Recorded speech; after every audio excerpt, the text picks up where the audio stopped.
Arturo Ávila, pues cuéntanos un poquito sobre esta ley, esta reforma a la ley hacendaria que viene el próximo año. Hablan pues que viene muy sanguinaria, que viene sin filtros, que realmente no va a haber procesos, que no se va de, pues obviamente respetar pues el debido proceso. A ver, ¿tú qué nos cuentas sobre esta misma situación? Bueno, primero decir que todo el proceso legislativo se ha respetado en esta legislatura. No hay una sola legislación que haya brincado una parte del proceso legislativo. Incluso la reforma político-electoral es el mejor ejemplo de que incluso el Ejecutivo abre una consulta para que antes de que se envíe la propia iniciativa de ley al Congreso de la Unión, a la Cámara Alta o a la Cámara Baja, a quien decide el Ejecutivo, sea un periodo de consulta con sectores, con académicos. Lo mismo sucedió también con la Ley General de Aguas, que hicimos reformas y hicimos una nueva ley. También se decía que las leyes iban a pasar por un proceso que no iba a modificar la ley, y hubo 50 modificaciones, 18 reservas, que le dieron sobre todo más tranquilidad a los productores agrícolas, ¿no? Si bien la ley no cambia en esencia porque estamos recuperando el agua del acaparamiento, lo que sí es clarificar los procesos que de alguna forma generaban incertidumbre en los productores agrícolas. Por eso cuando hablemos de la probable paquete económico que se va a presentar el próximo año, pues podemos esperar primero que no habrá creación de nuevos impuestos. ¿Por qué? Porque nuestro gobierno ha incrementado la recaudación tributaria históricamente. Nunca antes en el país habíamos tenido una recaudación tributaria tan importante. Estamos hablando de aproximadamente más o cerca de 5,000 billones de pesos que se lograron con la pura reforma constitucional, que ahora prohíbe que se condonen impuestos, que era una práctica común de los gobiernos del PRI y del PAN. También hemos logrado que a través de los programas sociales, que hoy representan el 10% del Producto Interno Bruto de nuestro país, se haga una dinámica muy relevante en términos de la actividad comercial, del consumo que se genera. Por eso el consumo tiene siempre de la mano impuestos al valor agregado y unos impuestos especiales como el IEPS, por ejemplo, en el caso de algunos productos específicos.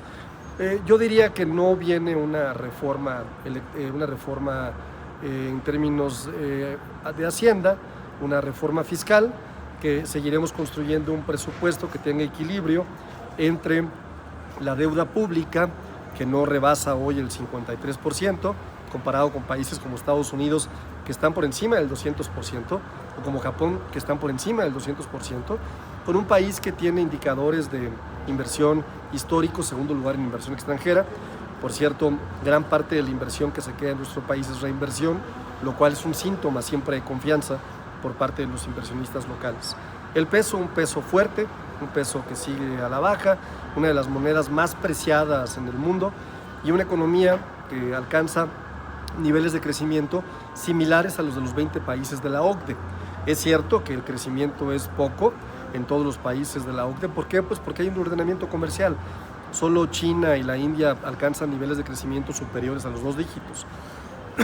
Lo relevante no es el crecimiento económico, lo relevante es cómo logramos atender la desigualdad.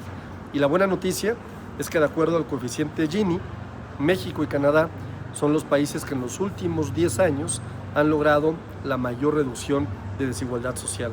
México se encuentra en segundo lugar después de Canadá, y esto quiere decir que lo que se construye, lo que se genera, lo que aporta a la economía, se distribuye de una mejor manera.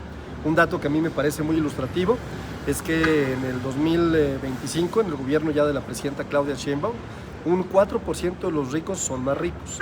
El 20% de las familias con ingresos medianos, es decir, familias que tienen un ingreso medio, un 20% de más ingresos. Y la gente más pobre, en nuestra lógica de que por el bien de todos, primero los pobres, alcanzan ya ingresos superiores al 35%. A esto la presidenta de México le ha llamado prosperidad compartida. Así es que yo estaría tranquilo, el próximo año seguramente tendremos resultados muy importantes.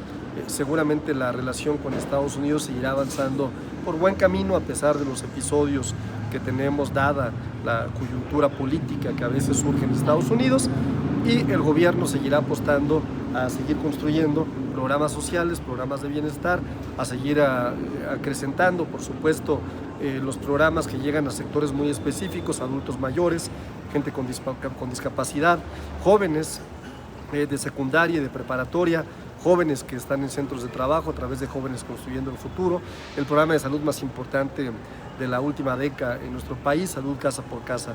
Yo estaría tranquilo, contento de que nos espera una profundización más de la transformación y mejores resultados aún. Oye, pero entonces en esta parte de Hacienda, que llegue, que te confisque, que te congele, no, sin una orden judicial. ¿Te refieres a los cambios de la UIF? Esto, perfecto, sí.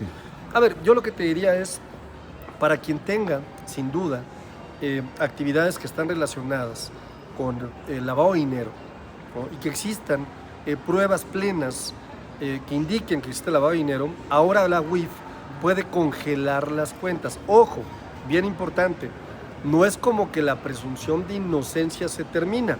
La ley establece que hay un fondo muy importante que permite que esta persona siga teniendo disponibilidad de los gastos que le permitan pagar colegiaturas, pagar educación, pagar seguros, pagar renta, pagar nóminas, y que a partir de la determinación de eso que le permite a esta persona, el resto sí esté resguardado en caso de que exista esta situación.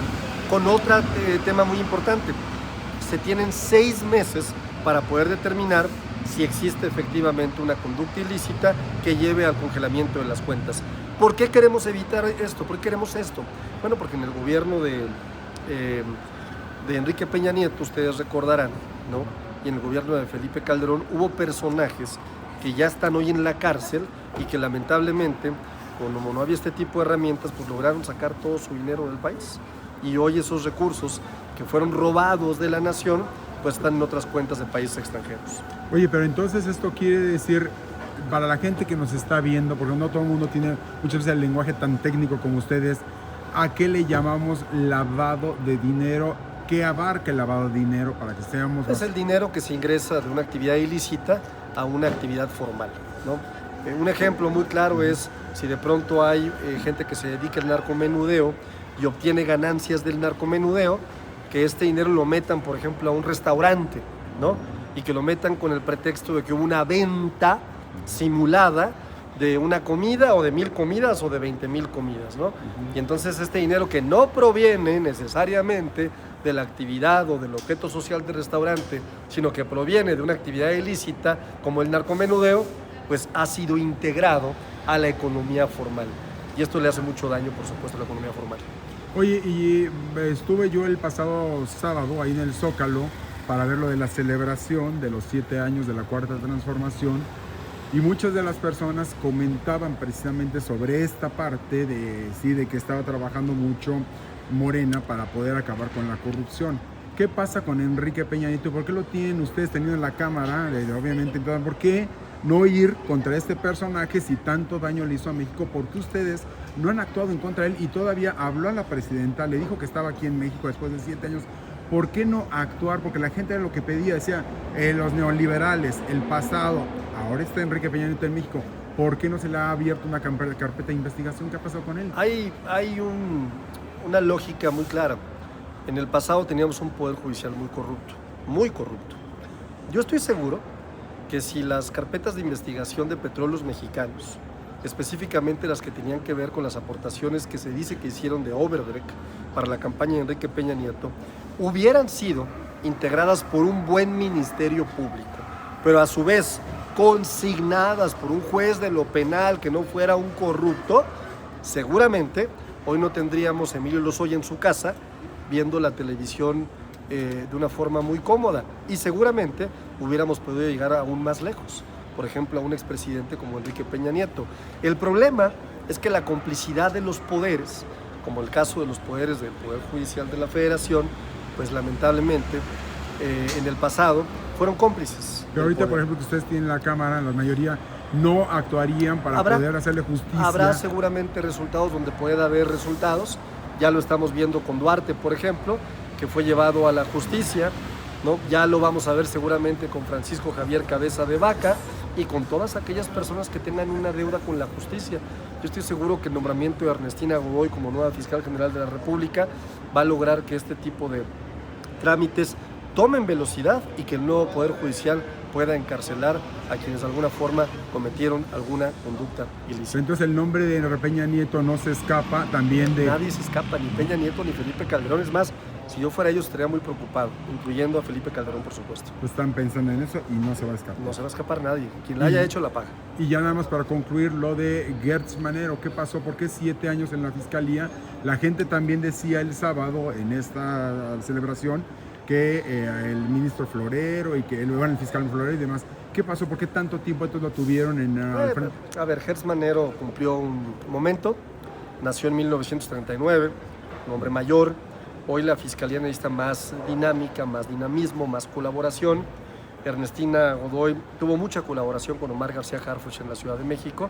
Entonces me parece que la invitación que le hace la presidenta para que sea parte del Servicio Exterior Mexicano es acertada. Que él haya aceptado, ya haya renunciado, me parece acertado. Y hoy ya empezamos a ver los resultados de una fiscalía que tiene prisa por llevar a quienes de alguna manera violaron la ley en el pasado. Esto no fue porque supuestamente se le fueron ciertos casos que eran como privados y empezó a salir todo esto y dijeron pues... Yo creo que esas son opiniones que se han hecho. Me parece que hoy tenemos una fiscal que va a dar resultados.